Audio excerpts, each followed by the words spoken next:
Stephen A. Smith last week telling all of us that African Americans have to be better. They have to be better, more polished, really, in the media. That's a load of crap. And I cannot even begin to tell you how many people from ESPN and all across the world of media have sent me texts saying, man, oh, man, thanks for saying that, because everybody knows that's crap. I mean, show up, be an African-American former player, you'll get a job in TV. It doesn't even matter. And Stephen A. Smith, well, I used Jalen Rose. Jalen Rose went white boy wasted. Kept his job. DUI on top of that. Kept his job. Lied about Jacob Blake. Kept his job. Let me tell you something. You got to be like the king of Prussia to be over 30 years old, a white dude, and get a job in TV. Now, that includes commercials, too. You remember Marshawn Lynch, arguably the sorriest dude walking the planet? Marshawn Lynch, back in 2022, started 2022 out by driving his Lamborghini about 4 in the morning through some landscaping and through some fences. Cops pulled him over. We'll charge you with something little. Then later on in August, dude was so hammered in 2022 that he fell asleep in his car on the strip with no wheels. Cops were like, oh, this is great. Marshawn Lynch has become a national icon. Not Marshawn Lynch is like got a promotion in terms of commercials. He's the man. You guys love Marshawn drunken-ass Lynch. That's you or me? Fired immediately. That's me? I'm gone so fast my head would spin. Honest to God, you know this. So, Stephen A., tell me again about excellence and being better. Really? Well, let's fast forward to Richard Sherman. See, Richard Sherman, I let you guys be the doctors, the psychologists. I'm not a doctor. I'm not a psychologist. I don't know if Richard Sherman has a problem. Sure seems like he does, but it seemed like he did before what happened this weekend. Richard Sherman has been, well, a pain in the ass. He pled guilty in 2022. 2022 was a magical year for ex-Seattle Seahawks morons. 2022, he pled guilty to 2 misdemeanor charges stemming from a drunken driving and domestic disturbance. He was going to kill his grandfather or something. Yeah, and look, I understand ESPN and others downplaying it because, well, we don't want to be called racist. Yeah, you can call me whatever the hell you want. But I got to tell you, Richard Sherman, who is still in custody, by the way, got himself a DUI over the weekend. He agreed to a voluntary test, said he had just had a couple of margaritas. Okay. He was arrested for suspicion of DUI. March of 2022, he pled guilty to first-degree negligent driving, second-degree criminal trespass, speeding in a construction zone. That had not yet expired, so he was on probation. He was going 80 in a 60, consumed alcohol, and was blurry-eyed and all that stuff. But that's the bigger issue is this. This is going to be funny. Richard Sherman will absolutely keep his job. Maybe not. I don't know. How many of these can you have? And Richard Sherman kept his job while he was, a hammered dude running around trying to peep into his house or his kid. I don't even know. It's all so stupid. But the fact of the matter is, I don't want to hear from anybody about how African-American dudes in the media have to be better. Are you crazy? Marshawn Lynch probably got hammered after filming his next 17 commercials. Marshawn Lynch probably got hammered after getting a new job somewhere in the media, walking around like a big fat slob, mumbling whatever stupid stuff Marshawn Lynch mumbles. I get it. People are trying to make him, right? Trying to make him out to be something. Sherman, well, he had an incident in 2022, I think I said this, where he drove his SUV into a construction zone and crashed. He left the scene, and then he tried to break in to his mother-in-law's house. His wife called 911, said he was drunk, belligerent, and threatened to kill himself. All right. Okay. Yeah, like Marshawn Lynch, because I guarantee you the cops who were laughing and joking as Marshawn Lynch couldn't even get out of a car, the cops are like, yeah, we'll fine you $1,500, you're good. These dudes are like a menace. These dudes are like guys that you're like, hey, man, Marshawn's out driving tonight. Richard Sherman's out driving tonight. Everybody stay inside, lock the women and children. They got the Lambo out. See, here's the deal. I don't feel bad for anybody. I know I'm supposed to. I feel bad for people who lost their children. I feel bad for the mother of Laken Riley, the father, the friends of Laken Riley, who was senselessly murdered. I feel bad for kids in Chicago that get shot by idiots running around. But I don't feel bad for NFL players that act like dumbasses after they play. I don't feel bad for drunken fools. But what I feel bad is that we entitle it. Sherman will be on Amazon. Sherman will probably get a raise. He'll come out and say he's sorry. And next thing you know, Clarissa Thompson's lying ass will sit there and ask him some questions, and he'll act like he's above it all. But he's just a typical drunk and a sad one. Do I feel bad for him? I suppose. I don't know. I mean, what do I know? You know what? When you're given everything, you won the genetic lottery, you play football, you're smart as hell, you go to Stanford, and you decide to screw it up, I move on. I do. Marshawn Lynch's case, you know what? You get out of the hood, you're rolling, you got everybody loving you, and you know what? You get behind a Lamborghini and you potentially go and kill somebody. You didn't. Potentially you do. Harry Ruggs didn't think he was going to kill somebody in Vegas, but he did. So I don't have a lot of sympathy for it. Sympathy is between shit and syphilis in the dictionary with these idiots. And the worst is we are so scared as a society to say, hey, dumbass, of a popular guy. Hey, dumbass, you're going to jail. Hey, dumbass, we're not just going to let you off because you got a lawyer. Nuh-uh. And then they do it again and again and again. This won't be Richard Sherman's last time. It won't be Marshawn Lynch's last time. I mean, I've told you this forever and ever and ever and ever. It's always the same guys in the media. I'll get to that in a minute with another guy. It's always the same guys. It's going to be Richard Sherman. Remember when Richard Sherman acted like a complete dumbass to Aaron Andrews after a game? Our friends at the Indy Star and every other newspaper took up for him. Well, you know, he's really smart. That's what my guy Greg Doyle made sure we all knew he's really smart. No, he's an idiot. I don't care if he went to Stanford. How'd he get in? I'm sure he got in because he had great grades. I'm sure he got in because of a combination of football. But he sure didn't look like a Stanford guy yelling and screaming and acting like a fool on the sideline. We're talking to Aaron Andrews. But everybody had to tell us, no, he's really smart. And then the police drop all kind of charges against him for driving through everything and then trying to break into his mother-in-law's house. It's a misdemeanor or two. Now, who knows? At least he's doing a little time in the can. Maybe he'll straighten his ass out. Marshawn Lynch is just a matter of time. Drive your car through a bunch of landscaping and the fence. We got you. Be so hammered that you are driving a car that doesn't have wheels. Now, I want you to think about that. How hammered must one be? I'm driving along. Oh, man, my car doesn't have wheels. Huh. And the cops are so stupid in this case. I love cops. I have a family full of cops. Cops are so stupid in this case that they're like, yeah, you know. All right. We're good. Misdemeanor. You know, there's actually a video of Sherman trying to break into his mother-in-law's house. There's two sets of rules. We know this. But Stephen A. Smith, you can say whatever you like, but you're full of shit. Everybody knows there's two sets of rules. Everybody Stephen A. Smith works with understands there are two sets of rules. And they ain't that the white guy can slack off. Those ain't the rules. Maybe they were for years. Maybe they were. Probably were. But they ain't now. And Richard Sherman and Marshawn Lynch are living proof. You know, I've always liked Cam Newton. I have. I think he's weird. I think he was great. I've always said this about Cam Newton. I couldn't imagine being a college athlete and going through back in the day what Cam Newton went through on a daily basis. And dealing with the media and dealing with the scrutiny of his father trying to sell him to another school, and all these adults are talking. Everybody's talking. And you know what he does? I think he had one pro on the offensive side of the ball. He led Auburn to a national football championship. Now, you got to understand, my boy Urban kicked him out of Florida. He was stealing laptops in the dorm. His dad, a philosopher, a preacher, was preaching. Urban didn't go get him like, hey, man, you can go on somewhere else. But you know what? Cam Newton did. Cam Newton went to junior college. He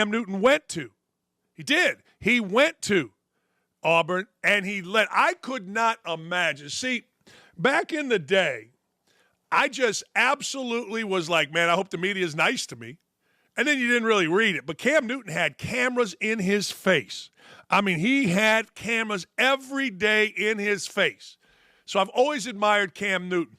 As a pro, he was with Carolina. The only time I really paid attention to him was when they went to the Super Bowl. Think about that. He takes a team in Carolina to the Super Bowl. Since he's played, we've gotten on Cam Newton, his takes on Brock Purdy, his hat, all the way he looks. But I'm going to tell you something right now. Don't mess with Cam Newton. Don't even think about messing with Cam Newton. He was hosting in his community a 7-on-7 youth football tournament, and here come the idiots. Here come the morons, and there's always morons. This doesn't matter if it's a white, black community. Does not matter. There's always mommies and daddies and hangers-on that are going to cause some problems.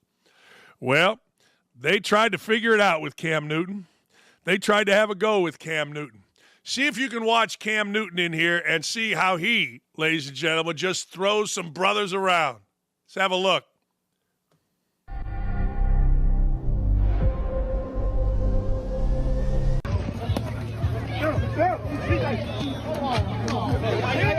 He got, look at this guy coming in with some swings.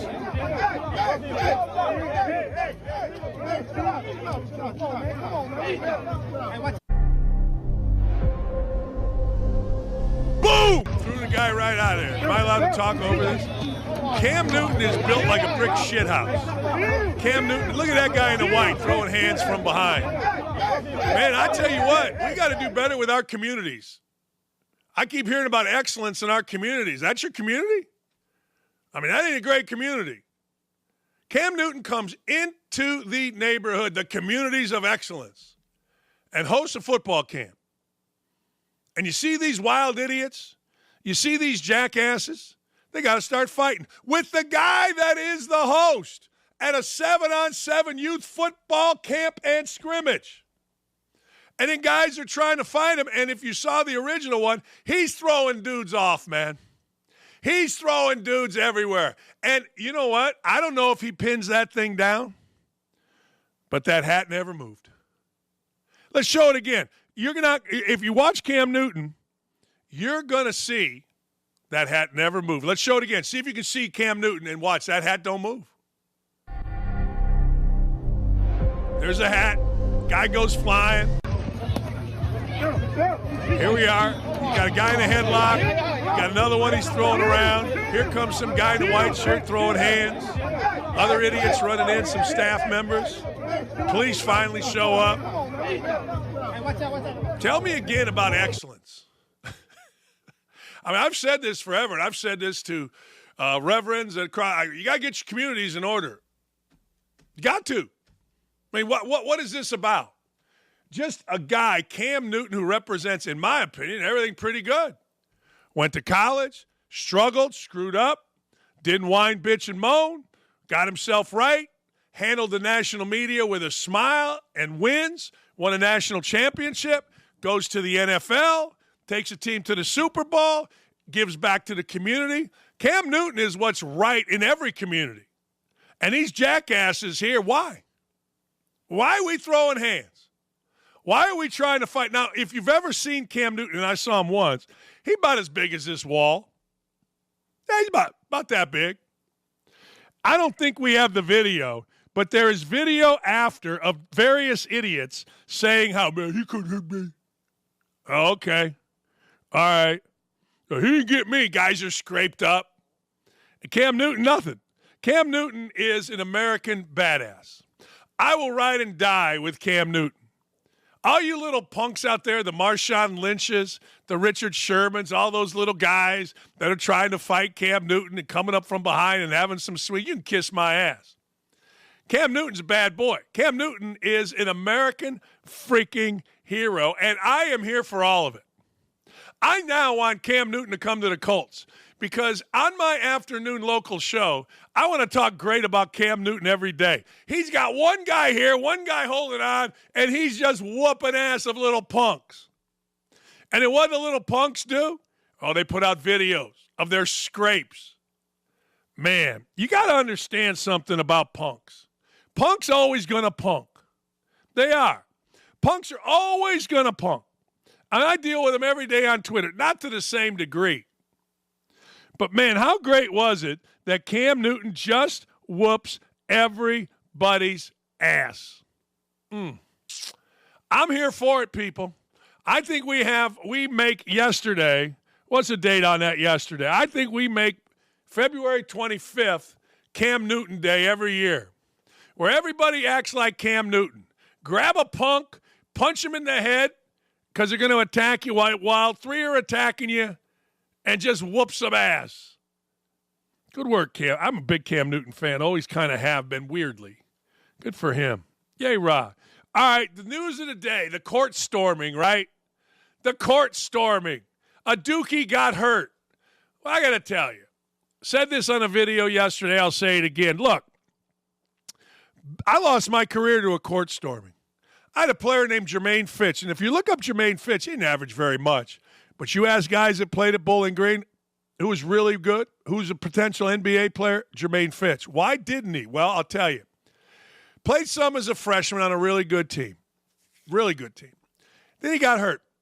ACL. Then he hurt his ACL again. Fast forward, about 2005, 4. I think we're 12-2 at Bowling Green. We're rolling. I'm going to become the head coach at Indiana at some point. We're going to make the NCAA tournament. Playing Toledo. Now, this gets really interesting. Follow me here. Toledo's whooping our ass. I mean, beating us like you know what. I go in at halftime, and I am whacked out, crazy, throwing, breaking, you name it, I'm doing it. But in the midst of all the crazy, I look at my man Jermaine Fitch, and I can tell he's ready. Put Fitch in second half. His knee was great. He was fantastic. We came all the way back. We won the game. Now, a caveat. Later on, I found out Toledo had a player named Sammy Vajegas who got arrested for fixing games, throwing games. And one of the games was that game. So I don't know if we were any good or not, or Vajegas was just fixing the game. Don't know, but I do know this. Fitch was great, like really good. About 6'5", 220, strong, and really understood basketball and had pop.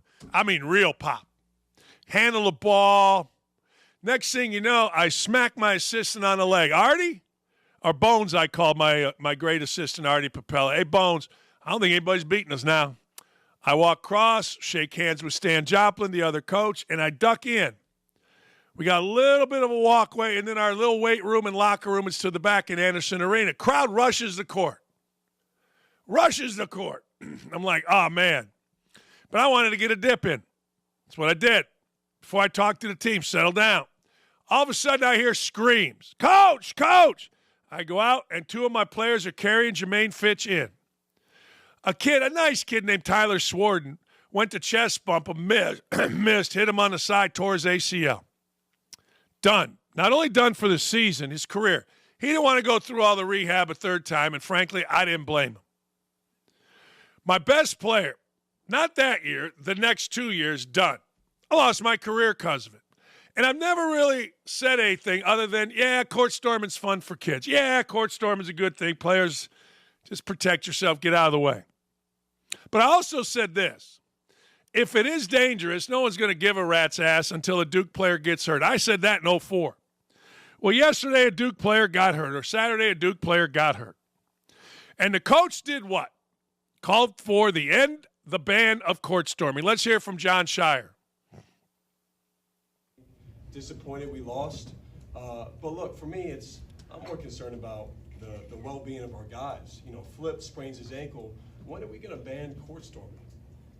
Like, when are we going to ban that? Like, how many times does a player have to get into something where they get punched or they get pushed or they get taunted right in their face? And it's a dangerous thing. And I don't want that to take away from the game that Wake played. Because Wake played a big-time game. Salas was as good as could be today, and hats off to them. But you look around the country, and Caitlin Clark, something happens. And now Flip, I don't know what his status is going to be. He sprains his ankle. And it's one thing, like when I played, at least it was 10 seconds in the court, you would storm the court. Now it's the buzzer doesn't even go off, and they're running on the floor. And this has happened to us a bunch this year. It's part of it. I don't want this to take away at all from Wake. They earned it. They deserve the win. Steve is a hell of a coach. I respect the heck out of him and his team. They're really good. And if this is an example that they need to be in the tournament, what are we even talking about? So I'll answer any questions. But for me, that's hats off to them. We need to be better. We need to learn from this. But that needs to stop. Well, let me ask you a question, and it's a simple question. How you banning it? You know, it's like guns. People say you got to ban guns. Well, you don't think people are going to get guns? I'll tell you what my dad did. My dad, back in the 70s, was the principal at Calumet High School, a melting pot. I know people don't like saying that. I don't give a damn. Mexican, African-American, white dudes, poor, no rich, melting pot school. Gary, Indiana, murder capital of the United States. My dad had built a beautiful facility, beautiful field house. I mean, the best in the state, maybe at the time. Racquetball courts, first one to have baseball cage. I mean, gorgeous. All right? But Dad didn't want anybody storming the court, didn't want anybody running on the court. And they held the sectionals there, which in Indiana are a big deal. So what he did was he paid these big football players, and at the end of the half and at the end of the game, they got a rope, surrounded the court. Nobody ran on the court. Not saying that can work. Just saying that's what my dad did with court storming. He figured out a way. So you tell me, John Shire. And look, I understand a Dookie tweaked his ankle. A Dookie tweaked his ankle, and now we're all supposed to get up in arms. I said it at the time. Nobody gives a rat's ass about a Bowling Green guy tearing his ACL. So it's hard for me to get all emotional about a little Dookie tweaking his ankle when he actually initiated the contact. Now, a lot of guys are saying, well, you can't blame it on the player. I can. Maybe you can't. But I can. I mean, I don't know about you. Don't run into people. What, you're going to get taunted? You're going to get taunted, so what? I get taunted every day. Everybody gets taunted. Oh, my God, they taunted you. Really? Oh, my gosh, what are we going to do? So I sit here and I go, all right, how are you banning it? Banning. I'll listen. I'll hang up and listen. I would like to hear it, but I can't tell you. I'm not disagreeing with Shire. I think Shire is right.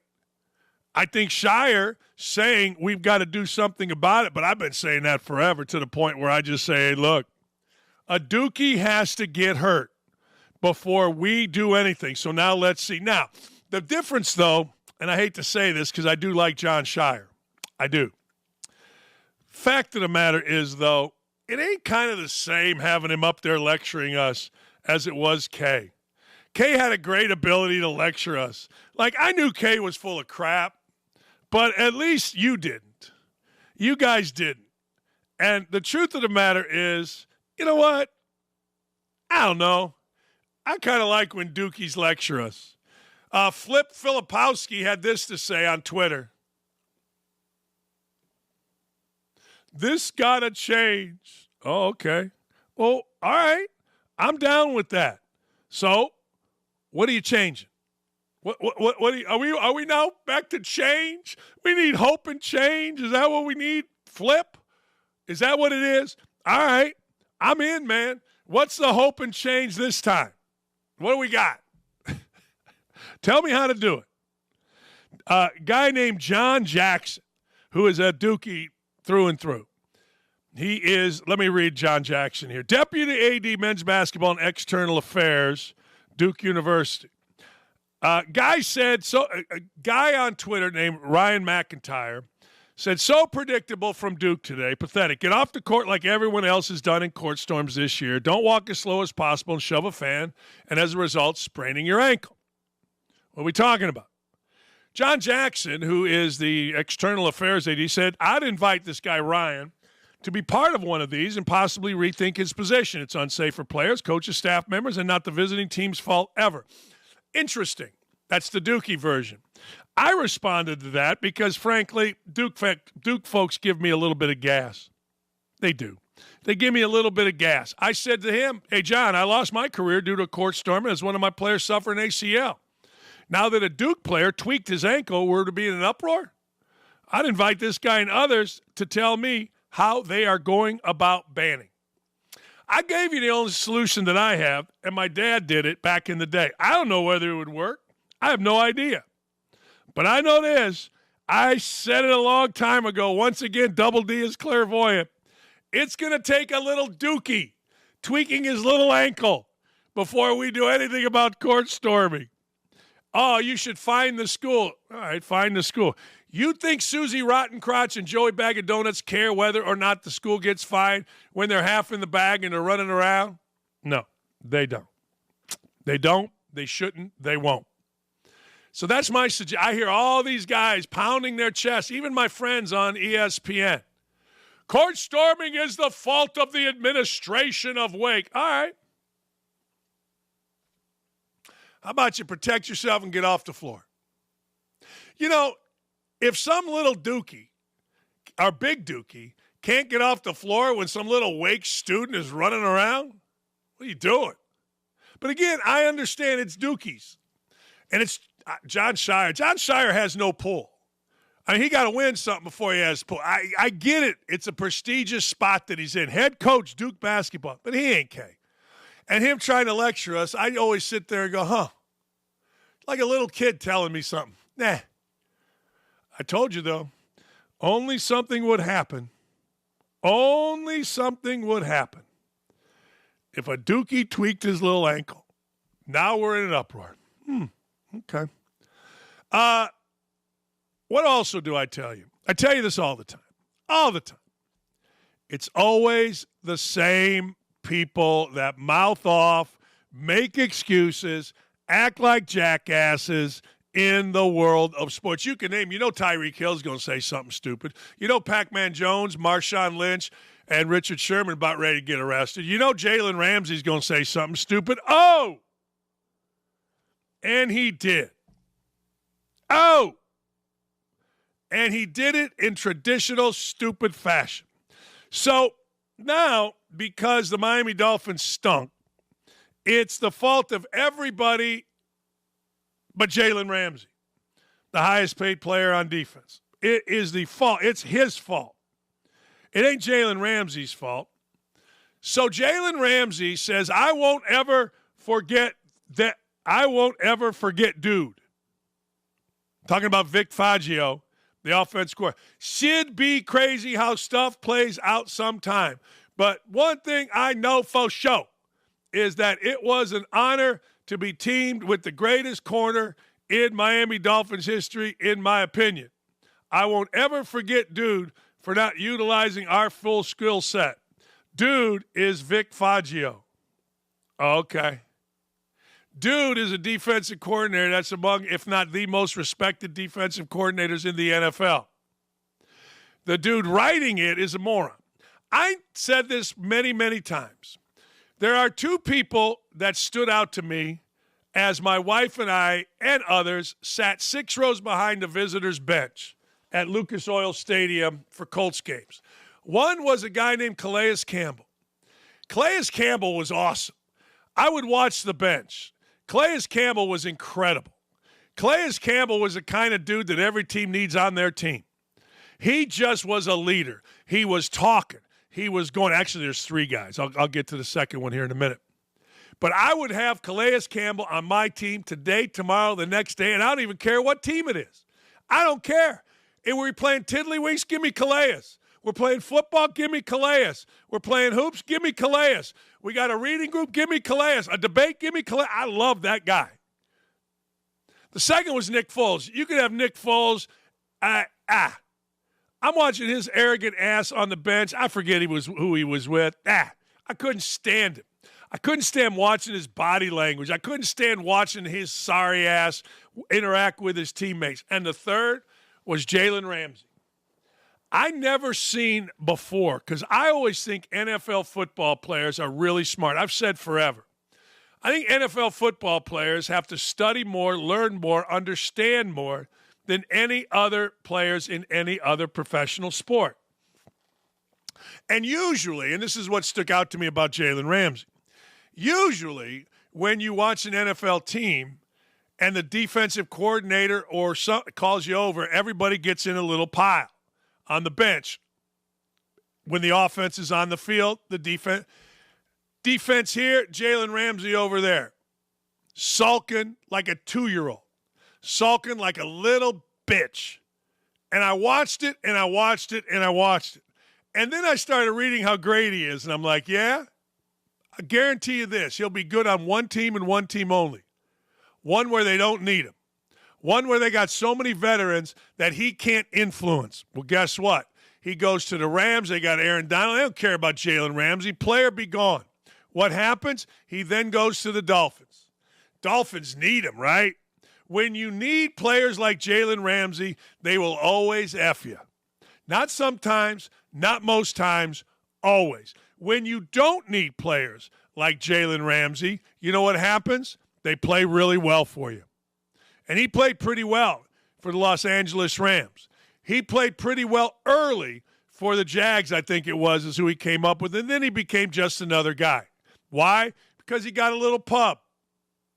But I remember watching him going, man, I want Calais Campbell on my team. And they were on the same team. And I think one of the times Calais grabbed him by his neck and brought him over to the meeting because he was acting like a little self-important, petulant bitch. And Calais Campbell wasn't having it.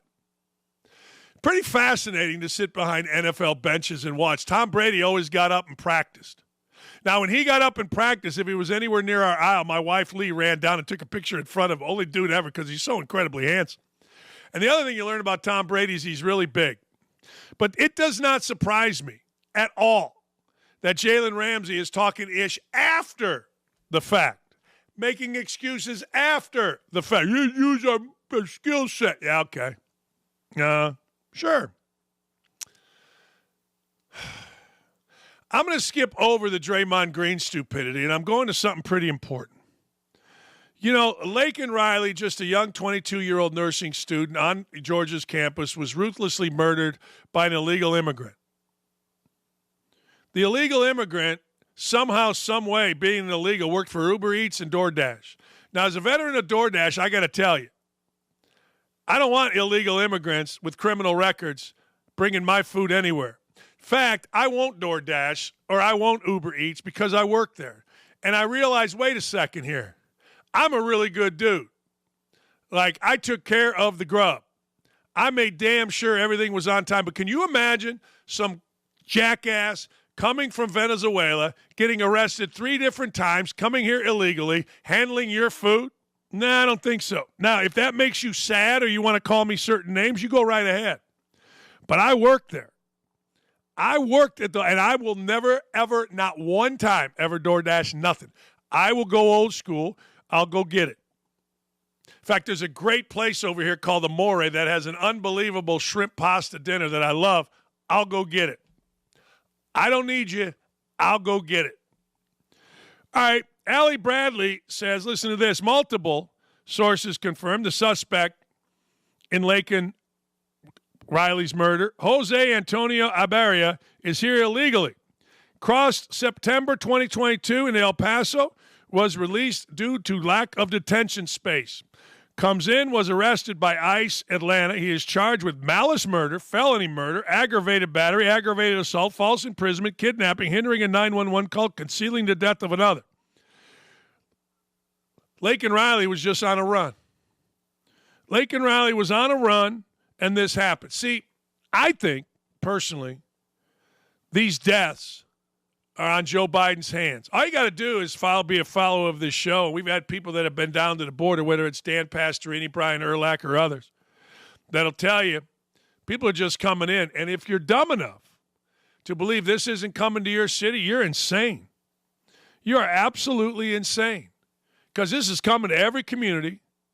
I mean, more people than are in a few of our states have come in like this Iberia. Jails have been opened in Venezuela, in Peru, in Chile, in Brazil to let the worst among them get their ass out of there and come into our. Let me ask you a question. What are those people doing? Where are those people staying? The idiot mayor of New York is giving some of them $10,000 gift cards. We give our veterans that, but no, that's a different story. Where do you think these folks are going? I have a very good friend, lives in Albuquerque, which is not a border town. It's a couple hours north. He's like, dudes are running through our neighborhoods like it's nothing. Coming to Indiana, coming to our neighborhood. I said this before. I live on a cul-de-sac. One of my neighbors is one of them white dudes. He and his wife, very nice people, that had that sign. Nobody's illegal. Everybody's sanctuary. I said, hey, man, if they drop one of them buses off here, I'm sending everybody to your house. You're the one that says no one's illegal. He took the sign down. I think I've told that story. Look, here's the deal. There's a way to come in this country. I think everybody agrees. There's a way to come in this country legally. Many people have, and many people have been great contributors to our society. But the fact of the matter is, when you just open borders and let people out of prisons in countries in South America or flown in from China, you got a problem. And that problem ain't going away. You know, look, I'm white as hell. And in my neighborhood, it's kind of mixed a little bit. It's coming. You're black. It's coming. You're Asian. It's coming. You're Greek. It's coming. I'm Serbian. It's coming. It is coming, and it is these illegal immigrants causing you problems. It's coming. And I'll tell you something else. Here's Clay Travis's take on this. We're scared in the media to talk about illegal immigrants. Now, this shows only half of it. Because the Associated Press headline that Clay's talking about is this: the killing of a nursing student out for a run highlights the fears of solo female athletes. That's what they got out of it. Georgia's college student gets murdered by an illegal immigrant who had already been arrested and released into our country, and this is the Associated Press take. If 75% of journalists lost their job, I think the country would be better off. Not sure you can say that about any other profession. Boy, is he right. Journalists, my ass. So the problem there was women running on their own. Not that we have a moron in chief that for some reason is so power hungry he wants votes from illegal immigrants, and we're letting them run rampant in our country. It's happening every day. All you got to do is, if you're on Twitter, follow the New York Post. The New York Post will document every day some illegal immigrant fighting cops, stabbing somebody in New York City. And this idiot mayor, instead of saying, hold on, we want to get rid of these guys, he's going to give them $10,000. All right. You know, one of the most interesting things about this whole deal is how we in the United States are afraid to protect our own country. I don't know why either. Hey, you can't come in, man. You got to go through the process. Hey, man, we're going to secure our borders. The border has now become the number one topic in the presidential election, which means Biden and his morons will do something about it a little bit fairly soon, because all they care about is power, winning. I don't know if Big Mike's going to get in the election, but I guarantee you Big Mike will do something about it. Whoever comes in and replaces the brain-dead president we currently have will do something about it. I know for damn sure Donald Trump will do something about it. And you can call me MAGA. You can call me anything you want. Anything you want. Doesn't matter to me. I get called things every day, but I'll tell you this, I'm voting my ass off for Trump. I may vote 4 times for Trump. Why the hell not? I mean, that's what some fat ass does in Georgia when mail-in ballots come to her house. I'm going to do the same thing. I'm going Gary, Indiana. I'm going to figure out, I got a little creek next to my house. I'm going to figure out the address of that creek, sign it up. Man, oh man, we've never needed a president more than we need Donald Trump. Not necessarily because Trump's such a great guy, but he has a little bit of balls, and he'll shut down the border because it's coming.